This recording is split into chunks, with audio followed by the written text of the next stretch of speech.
No Império do Brasil, o poder tinha limites? Tinha, sim. E a gente vai entender agora que mecanismo engenhoso foi esse criado pela primeira Constituição para garantir que ninguém, nem mesmo os ministros mais poderosos, estivesse acima da lei. Então, vamos direto ao ponto.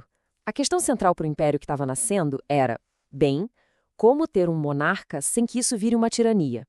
E, talvez mais importante ainda, como garantir que os ministros, que eram quem governava de fato, tivessem que prestar contas dos seus atos?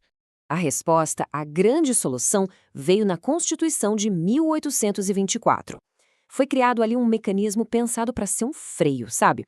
Um freio direto no poder executivo. Um conceito que a gente conhece muito bem até hoje, os tais crimes de responsabilidade. Tá, mas o que isso significava na prática?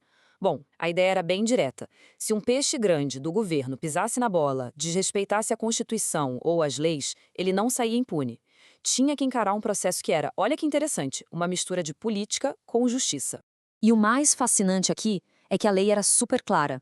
O artigo 130 não deixava margem para dúvida, não. Ele dizia na lata o que era crime: traição, suborno, abuso de poder, não cumprir a lei e, talvez o ponto mais sensível de todos, agir contra a liberdade e a segurança das pessoas. Era um verdadeiro escudo da Constituição contra o poder absoluto. Beleza, o mecanismo existia. Mas quem é que apertava o botão para começar tudo? Pois é, a chave para ligar essa engrenagem estava com a Câmara dos Deputados. Ela funcionava como o primeiro e mais importante filtro. O ponto nevrálgico aqui é o artigo 38.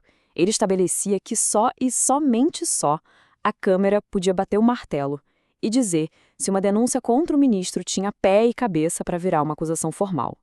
Sem o ok dos deputados, a história acabava ali mesmo. E o roteiro da acusação era todo desenhadinho, bem amarrado. Primeiro, qualquer deputado podia levantar a mão e apresentar a denúncia. Daí, isso ia para uma comissão especial que investigava o caso. E, por fim, o plenário inteiro votava para decidir se a acusação ia para frente ou não. Um exemplo perfeito de um processo político, mas com regras jurídicas bem claras. Claro que toda essa teoria no papel, uma hora ou outra, ia ter que ser testada na prática, né? E não demorou muito. O ano de 1829 virou o grande teste de fogo para esse sistema todo. Foi ali que aconteceu a primeira grande batalha para tentar responsabilizar ministros. Imagina o clima, tensão pura no ar. De um lado, um grupo liberal cada vez mais forte e articulado na Câmara. Do outro, o governo de Dom Pedro I. E aí os liberais pensaram, opa, a gente tem uma arma na Constituição, vamos usar. E miraram logo em dois ministros poderosíssimos, o da Justiça e o da Guerra. E bem no olho desse furacão tinha um personagem central, Bernardo Pereira de Vasconcelos. O cara não era só um líder, não. Os relatos da época dizem que ele virou a própria cara da acusação, a voz que não se calava contra o governo lá no parlamento. Os debates pegavam fogo, era uma coisa de louco, e o Vasconcelos, num discurso que entrou para a história, basicamente disse que o futuro do Brasil estava em jogo ali. O grito dele, acuse-se o ministro da guerra, ecoou. Não foi só uma frase de efeito, foi um momento que marcou a história do nosso parlamento. Agora, tentem visualizar a cena. Chega o dia da votação e as galerias da Câmara lotadas de militares. O recado era bem claro, né? Uma tentativa de intimidação na cara dura. A pressão em cima de cada deputado ali devia ser uma coisa absurda. E no final das contas, o que aconteceu? A acusação perdeu. Mas olha só que apertado. 39 votos contra, 32 a favor. 7 votinhos de diferença. A leitura política, porém, foi outra. Mesmo com a derrota, a oposição mostrou que tinha força, que não ia baixar a cabeça fácil. Mas vamos fazer um exercício de imaginação aqui. E se o placar fosse outro? Se a Câmara tivesse aprovado a acusação? O que aconteceria? A história estaria longe, mas muito longe de acabar. Se a Câmara dissesse sim, a bola passava para o Senado. O artigo 47 não deixava nenhuma dúvida. O julgamento final era com os senadores, e ponto final. Nessas horas, o Senado virava uma espécie de Supremo Tribunal Político.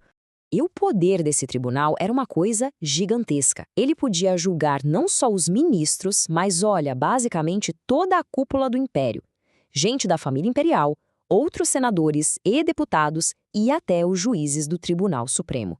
Era o topo da pirâmide mesmo. Essa organização mostra direitinho como a arquitetura da responsabilidade foi montada. É uma estrutura em camadas, percebe? Primeiro, a Câmara dos Deputados, funcionando como aquele filtro inicial com o poder de decidir se a acusação vai para frente.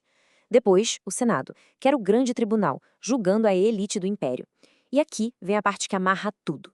O sistema não ficava só lá na capital. Ele se replicava nas províncias. As assembleias provinciais também tinham o poder de suspender os presidentes de província. Era um sistema de freios e contrapesos pensado para funcionar no país inteiro. Certo.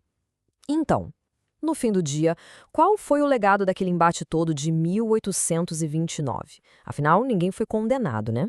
E aí que tá o pulo do gato. A acusação não foi aprovada, é verdade. Mas só o fato dela ter acontecido já foi uma vitória política enorme.